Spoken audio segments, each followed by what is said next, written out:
¿Ha perdido su trabajo o ha cambiado de profesión en los últimos 2 años? Usted no es el único. Bienvenido a nuestro especial Coronavirus. Para muchas personas, la pandemia supuso un desastre financiero.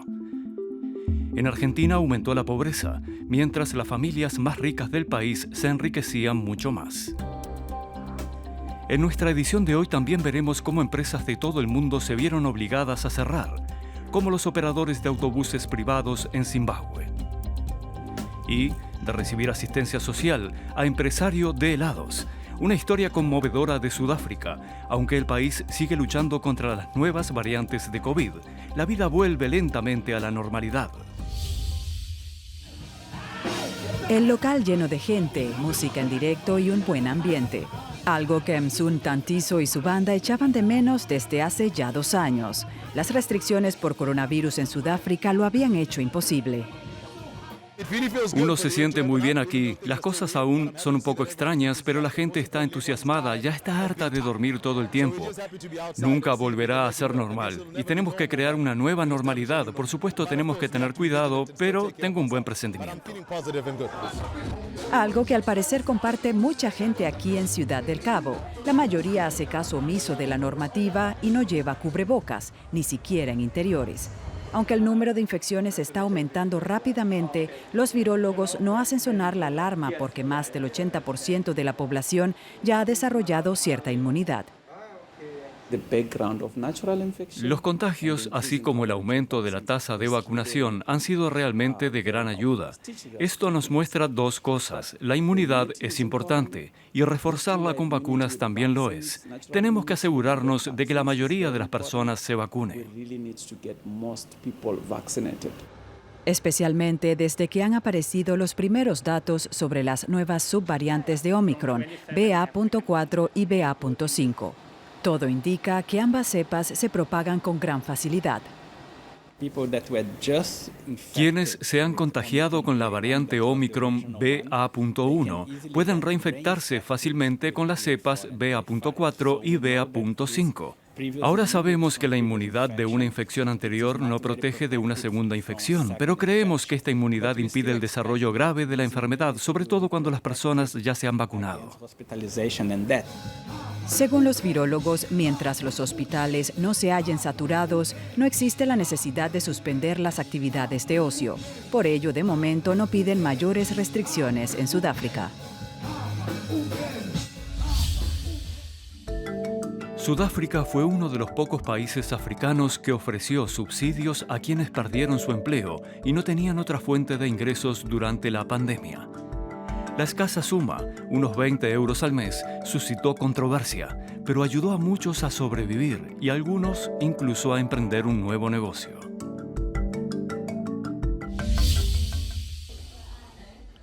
Antes de que se desatara la pandemia, Tando Mukubu era fotógrafo de eventos, pero cuando se cancelaron casi todos, tuvo que buscarse otra ocupación. Con 40 euros de la ayuda que recibía por el COVID, empezó a elaborar diseños creativos de helados. Las fotos que publicó en las redes se hicieron virales, así que decidió abrir una heladería en la casa de su madre. Ninguna idea es estúpida. Hay que probar y trabajar duro. Es un poco una locura. Me da la convicción de que puedo lograr todo lo que quiera. Hoy puede ganar más de 1.000 euros en un buen día. Hasta 200 clientes diarios se acercan a su casa de Soweto y casi todos se han enterado de la existencia del negocio a través de Internet. Lo descubrí en Facebook, en las redes sociales, TikTok, Instagram y Facebook. Lo encontré en las redes sociales. Cuando oí hablar del sitio pensé, ¡wow! Es increíble que haya abierto un negocio así con tan poco capital. La mayor parte de nuestro marketing se desarrolla en las redes sociales. Yo diría que un 80%. El 20% restante es el boca a boca. Yo siempre digo que hay que usar más las redes. Al fin y al cabo, son gratis. El hogar familiar se ha convertido en una empresa. Esto es la cocina. Aquí lo hacemos todo. Me encanta estar aquí, pasar tiempo con mi familia y elaborar hermosos diseños de helados.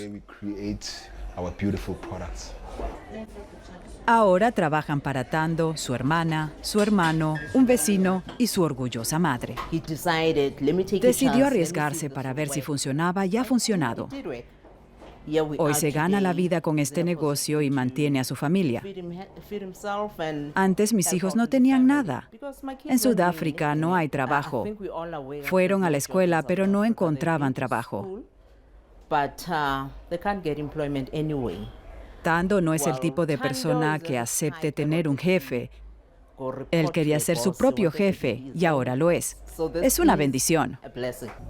El negocio no para de crecer, por lo que la Soweto Creamery busca un local de alquiler a donde instalarse. Algo que la madre de Thando ve con buenos ojos, pues no le importaría recuperar algo de intimidad.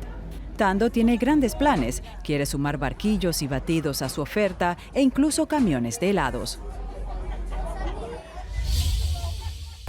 Para algunos, la pandemia ha creado nuevas oportunidades de negocio, como los empleados de la startup Rocket Health. La empresa de telemedicina ofrece servicios sanitarios por teléfono o internet, conectando a los pacientes con médicos y hospitales.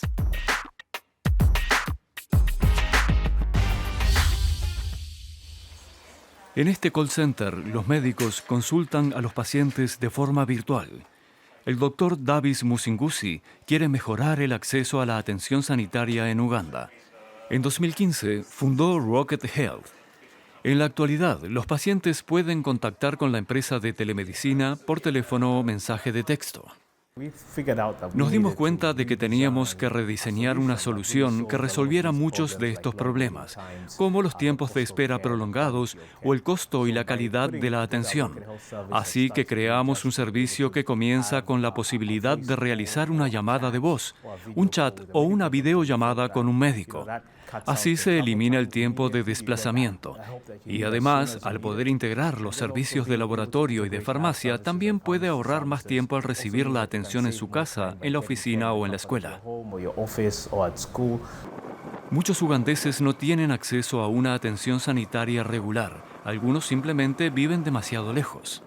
Los cierres relacionados con la pandemia dificultaron aún más las visitas al médico y las consultas en persona también suponían un riesgo de infección. En los meses siguientes, muchos trabajadores sanitarios de primera línea se contagiaron. La mayoría permaneció en su puesto de trabajo, pero se preocupó por sus familias. Los médicos que trabajan desde casa pueden ayudar a aliviar la presión de los hospitales saturados y reducir así el riesgo de exposición al coronavirus para los médicos, los pacientes y personas de contacto. Nos da una cierta protección, porque no compartimos el mismo espacio que los pacientes. Así que si la gente se queda donde está y luego tienes a ese otro médico al otro lado del teléfono que puede seguir proporcionándoles los mismos servicios que habrían recibido si hubieran ido a un hospital, creo que esto beneficia tanto a los médicos del mundo de la telemedicina como a los que practican la medicina tradicional. En junio de 2021, el número de casos de COVID en Uganda aumentó considerablemente. Ese mismo mes, Rocket Health registró más de 75,000 consultas de telemedicina. La empresa también recoge muestras de laboratorio de sus clientes y entrega productos sanitarios y medicinas directamente a los clientes de Kampala y sus alrededores. Los clientes aprecian la posibilidad de acceder a la atención sanitaria incluso desde el trabajo. Es cómodo y ahorra tiempo.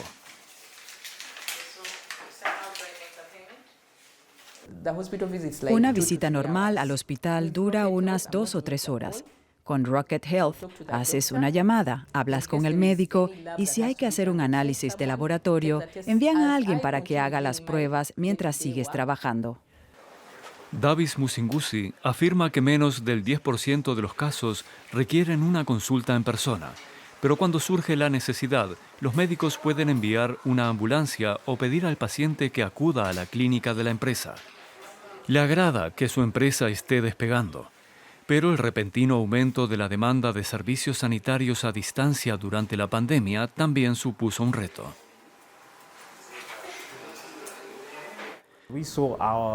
Las consultas y los pacientes que atendemos aumentaron un 500% en un año. Eso supuso un gran estrés y una gran presión para poder hacer frente a la demanda actual. Incluso cuando la pandemia empieza a remitir, mucha gente que tuvo esa experiencia inicial con Rocket Health ha seguido utilizando la telemedicina. En toda Uganda, muchas empresas están luchando por recuperarse de las restricciones impuestas por el coronavirus. Pero para gente como Davis Musinguzi, las ideas probadas durante la pandemia suponen una oportunidad de negocio.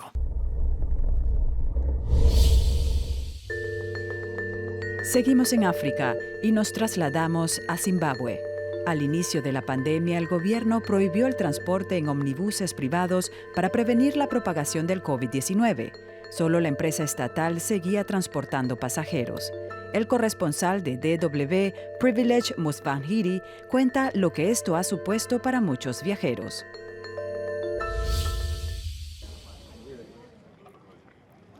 Harare, la capital de Zimbabue. Las enormes colas son para esperar el autobús. Es así desde hace años. Para George Kiriseri, llegar a la universidad cada día es una lucha. Habrá sitio para subir, podrá ir sentado. Además, hay que estar muy atento a los carteristas. Es muy difícil llegar a tiempo al trabajo o a la universidad, muy difícil. Los medios de transporte disponibles son caros. Nadie puede permitirse pagar $1 estadounidense. La gente no tiene dinero. Queremos un transporte que podamos pagar, pero no es fácil.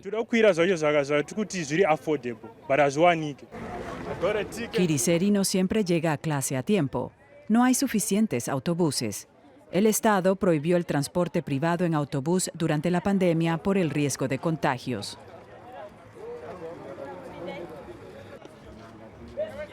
Tinotenda Joe, de 20 años, vive en la misma zona. Perdió su empleo en un taller de carpintería donde trabajaba como ayudante. Llegó tarde al trabajo varias veces debido a los problemas de transporte y fue despedido. Ahora pasa las horas junto a la carretera jugando a las cartas y al billar para ganarse unos dólares. La prohibición supuso la destrucción de unos 100.000 puestos de trabajo. Muchos de los jóvenes que perdieron su empleo entonces siguen desempleados. Algunos se drogan. Tinotenda Joe afirma que él no.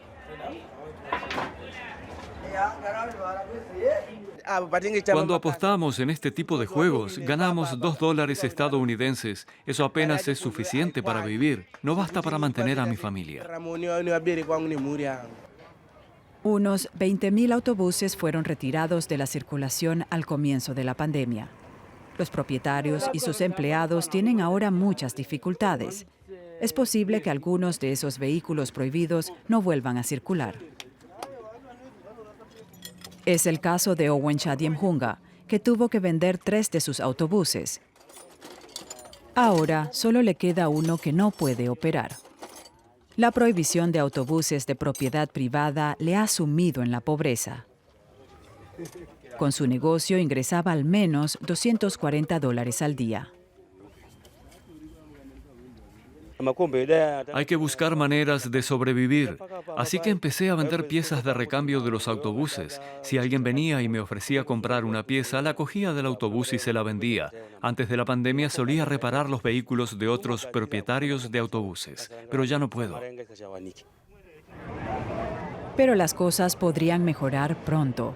A principios de mayo, el gobierno reabrió el sector del transporte a operadores privados, con lo que quizás muchos puedan llegar al trabajo a tiempo.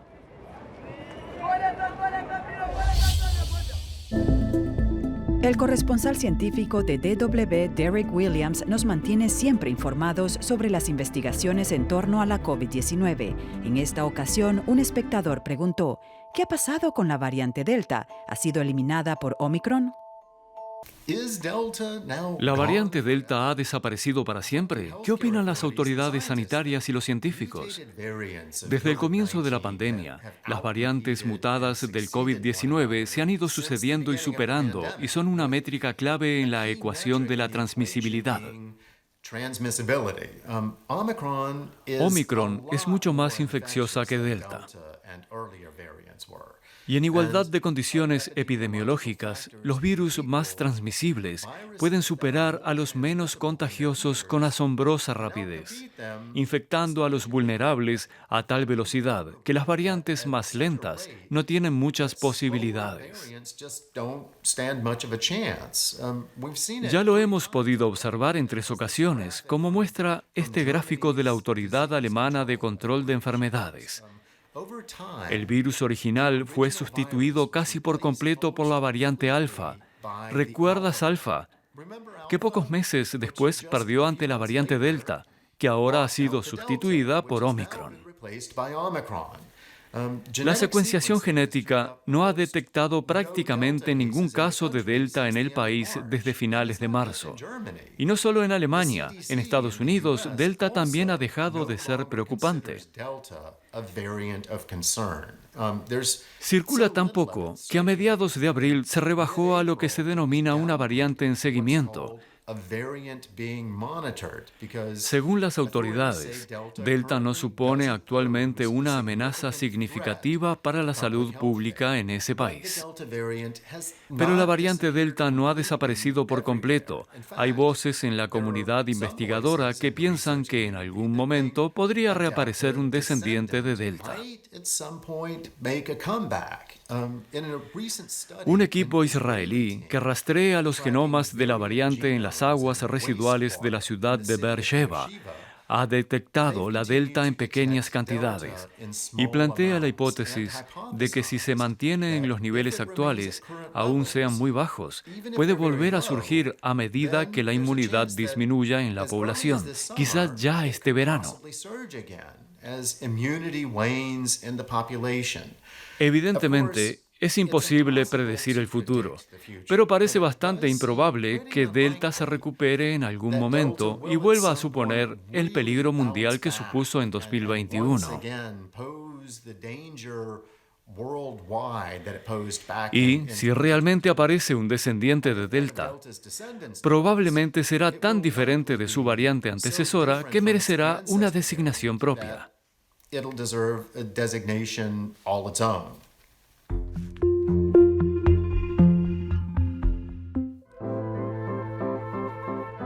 Ahora nos vamos a América del Sur. Un estudio reciente realizado con apoyo de la fundación alemana Friedrich Ebert muestra que 12 de las familias más ricas de Argentina se han enriquecido aún más con la pandemia, mientras que la mayoría de la población ha empobrecido. El corresponsal de DW, Alejandro Rebocio, nos cuenta. En Montegrande, suburbio al sur de Buenos Aires, Horacio Calcaño vive con su pareja Nair Charif y su hija Nur. Comen mermelada de la empresa de los Pagani, azúcar de los Blaquier y ven TV por cable de los Noble. El televisor y el teléfono están ensamblados por los Cherniachovsky. Son algunos apellidos de las 12 familias más ricas de Argentina, cuyo patrimonio se acrecentó en la pandemia, a contramano de la clase media. Es un mundo cada vez más desigual, donde los ricos se hacen más ricos y la clase trabajadora sobrevive y los pobres, cada vez son más pobres, ¿no? O sea, los empresarios, aparte como hay oligopolios, eso hace que se concentre la riqueza. Nair perdió el trabajo en la pandemia. Lo recuperó en agosto pasado, pero ahora se puso a estudiar para ser docente especial. Me motivó a seguir estudiando por las dudas, a ver si viene otra pandemia y nos quedamos de nuevo lejos de lo que estábamos teniendo, ¿no? Que tampoco era mucho. La brecha entre los empresarios ricos y la gente común ya era considerable en Argentina, pero la pandemia volvió a ampliarla. Hernán Letcher, director del Centro de Economía Política Argentina, es el autor de una investigación financiada por la Fundación Friedrich Ebert sobre cómo, al igual que en el resto del mundo, 12 de los principales millonarios de este país se enriquecieron entre 2020 y 2021. Si vos antes de la pandemia habíamos medido 29.900 millones de dólares aproximadamente entre estos ricos que mencionabas, al año, si bien hay una pequeña caída con la pandemia, al año, a febrero del 21 ya valían más de 32.000 millones de dólares y al segundo año, a febrero del 22, aproximadamente unos 36.000 millones de dólares. Letcher adjudica el enriquecimiento a que después del impacto inicial de la pandemia, las empresas recuperaron rápido sus ventas y aumentaron los precios. Pero también hay voces que relativizan los beneficios de las empresas. Aseguran que las empresas aún no han recuperado los niveles de 2018. Antes de que llegara la pandemia, Argentina ya atravesaba una crisis económica. En 2019, la tasa de pobreza alcanzaba el 35%. Muchos argentinos dependen de las changas o trabajos informales, pero la inflación desbocada hace que cada vez puedan comprar menos productos. Hoy en día con lo que hago las changuitas no puedo comer bien lo que es de las carnes o cerdos. Trato de comprar las menudencias para poder cocinar para mis hijos. Ya no cocino lo mismo como antes que cocinaba y todo subió los precios, hasta las carnes, el pollo, todo, el fideos, el arroz, todo subieron. La familia de Horacio también sufre la subida de precios. Han dejado de consumir alimentos de primeras marcas, los que se ven en los programas de cocina. Desde la pandemia, lo que más se ha encarecido en Argentina han sido los coches, los alimentos y la ropa.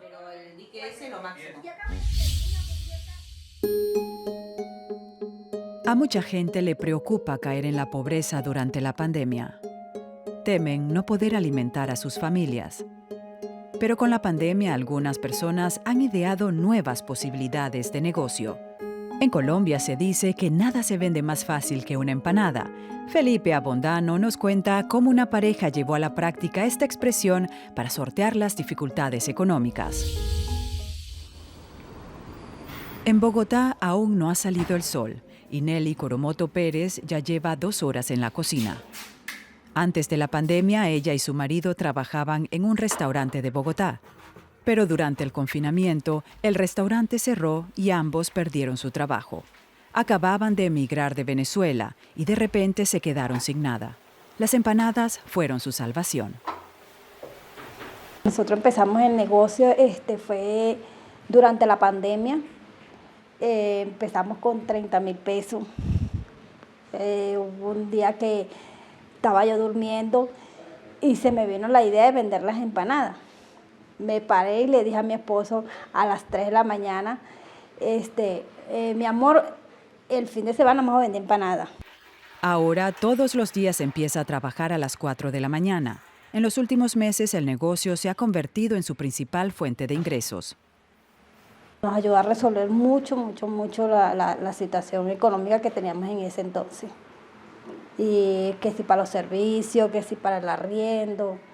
Y así fue hasta que se llegó a estabilizar todo, pues, o sea, que yo podía ya salir hacia afuera, que mi esposo consiguiera un trabajo estable. En los últimos días la lluvia ha dificultado la venta, pero Nelly es optimista. Instala su punto de venta en las calles de la ciudad. Pronto llegan los primeros clientes. Estas empanadas son sólidas de su masita con pollo y eso es muy rico, muy importante. Ya uno se siente como si estuviera en su país, eso es importante. Nelly considera que su negocio de empanadas fue una de las pocas cosas buenas que la pandemia trajo a su vida. Como en vista que ya me monté mi negocito y me había ido bien, fuimos implementando y bueno, cuando me vine a dar cuenta, tenía mi microempresa y quedé así, bueno, me quedo con lo que yo construí. En Colombia las empanadas parecen imprescindibles. Durante el confinamiento muchos echaron de menos la comida callejera. Algunos empezaron a comprar empanadas precocinadas en el supermercado para prepararlas en casa, algo de lo que también se benefició el empresario Simón Ferro. Obviamente fue un reto súper fuerte para nosotros porque teníamos que producir mucho más y eso pues requiere capital de trabajo. Entonces tuvimos que buscar incluso financiación y todo porque los crecimientos eran absurdos, sobre todo en estas cadenas de hard discount como es de Uno o Justo y Bueno. que también durante la pandemia pues fueron los lugares que más la gente frecuentaba. Hubo que comprar maquinaria y contratar personal. Y José Atienza fue uno de los que consiguió un empleo fijo. Sí, podemos hablar entre 50.000, 40.000, todo depende al pedido del cliente y el jefe de producción es el que manda la producción. Se han hecho hasta 120.000 en una jornada de 3 turnos. En Colombia, la producción de empanadas parece un negocio seguro, ya sea a nivel industrial, en una planta de producción o de manera artesanal en un puesto callejero. Las empanadas han ayudado a muchos colombianos a sortear la crisis económica de la pandemia.